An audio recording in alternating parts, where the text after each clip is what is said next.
Oh, welcome to Astar's Place. Today I want to show you how to make a jewel encrusted disc, or you don't have to do a disc, you could do a round if you wanted to, using the lovely little basic little fabric yo-yos that I showed you how to make a wee while ago. These are fantastic and I absolutely love these. Fantastic if you've got the perfect little black dress on and you've got to go out in the evening and you want to actually embellish it with something really nice. What better way than to have somebody say to you, oh, that looks beautiful, how did you make, where did you get that? And to say, I made it myself. Really, really quick and easy to do. Right, I'll put those there. The first thing that we need to do is to get some of this lovely stiffening stuff. This is the stuff that they use, really strong and sturdy. This is the sort of stuff that they use for making hats, for the brims around hats and for forming hats, etc., etc. Now, it comes with a little bit of plastic on the top which peels off, and then that has, it's got a rough side here and it's got a shiny surface on this side. If I hold it like that, maybe you can see it. You'll know it's just like doing the iron-on stiffening and things that I've shown you in the past. But what we're going to now do is to get a piece of fabric that's going to go onto there. Now you need to have a border of at least 1/2 centimetre or 1 centimetre. That just goes cut across there like so. Any kind of fabric that you want to use. You've got to make sure that it can take a decent heat, because that has now got to be fused onto there. So you just take that to your iron. All instructions come with this when you buy it, but it's the hottest setting on your oven on your iron, and then you just turn it on to the shiny side and wrong side of your fabric, and then you just keep ironing that until it actually fuses. Now here's one that I've actually done, so that's it. And make sure whatever you're using that you don't have any wrinkles in it. Not that that really matters if you're going to embellish onto it, but if you're doing a hat, that needs to be all neat and tidy.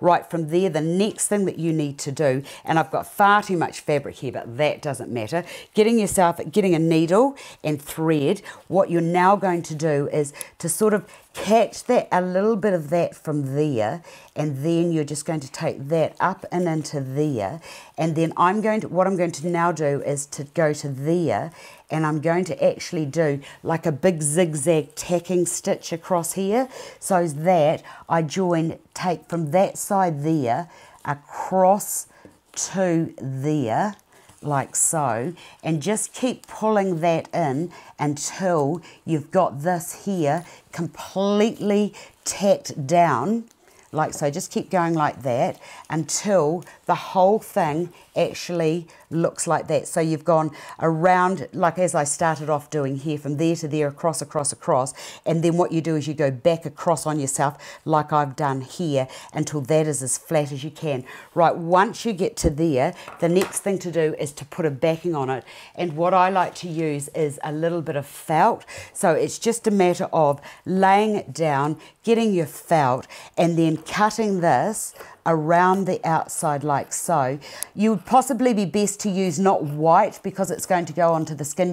I would probably use something that was like a nude or a flesh colour, but that just gets cut around like so, all the way around. So busy with my cutting. It's so boring. But anyway, once you've done that, you now then need to just trim that within to take it to sort of a couple of mils beneath, beyond, inside from that curve there. That just gets glued on with a little bit of fabric glue, and then what I like to do is to put that on top of a piece of parchment paper or baking paper, then put it face down, put another piece on top of it, and then seriously push that so that it's absolutely hard and firm upon itself. Now, once you get to that stage, and that's what I was talking about there, so that there's all been glued onto there, and I use the gem bond glue, or you could also use fabric glue for doing that. Now once you get to there, the next thing is you need to get yourself some chain, any width of chain, not too heavy, and you also need, I use like a toggle clasp and finishing, so that just gets sewn onto there. Stitch that through there and take it right through to the back and do the same on the other side. Right, once you get to there, this is the bit that I like to do. Now I've got all sorts of little bits and pieces that I've got here. These here, I've got this lovely little, these gold leaves. anything that you wanted to do. I just use the gem bond glue and I glue those into place. You could use something like this with the little pearl drop, and it doesn't need to be even. I've also got some little earrings and things like that. They could be put onto it, and you just build that up until you get whatever you want. Now, in regard to these little fabric puffs that I've got here, what I did with those was I just stuck that into there, took that right through to there, then glued it, and then once that was set onto there, just cut that little bit off, and then they can then be glued around. And the other thing is that when you're doing these, make sure you use different textures and colours. If you're doing like the monochromatics with the white or the silver, the other thing I need to tell you too is, when I'm doing something like that, if I've got the gold and it's predominantly whites and golds or whites and creams or whatever you're using, and there's lots of silver, then make sure that your chain matches up with what you've got. But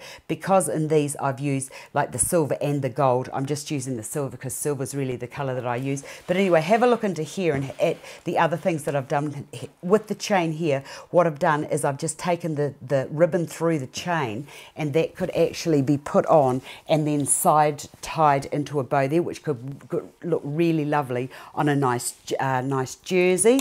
And with this one here, what I've done here is, as I said with the gold, like I've got lots of gold in here and not very much silver, so I've kept predominantly with my gold.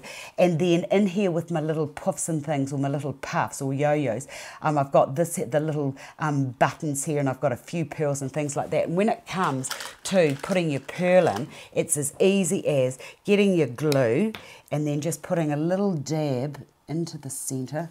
Of course, it won't do it for me now, will it? Just a little dab of glue, just a little bit. You don't need very much. And then that can just be placed into there like that. Now leave that flat for a good 24 hours until all the glue has cured and it's ready to go. And these are fantastic as a fashion statement. I hope I have been of help to somebody out there who wants to know how to make their own jewellery and to embellish their clothes. Thanks for watching, and I'll see you another day.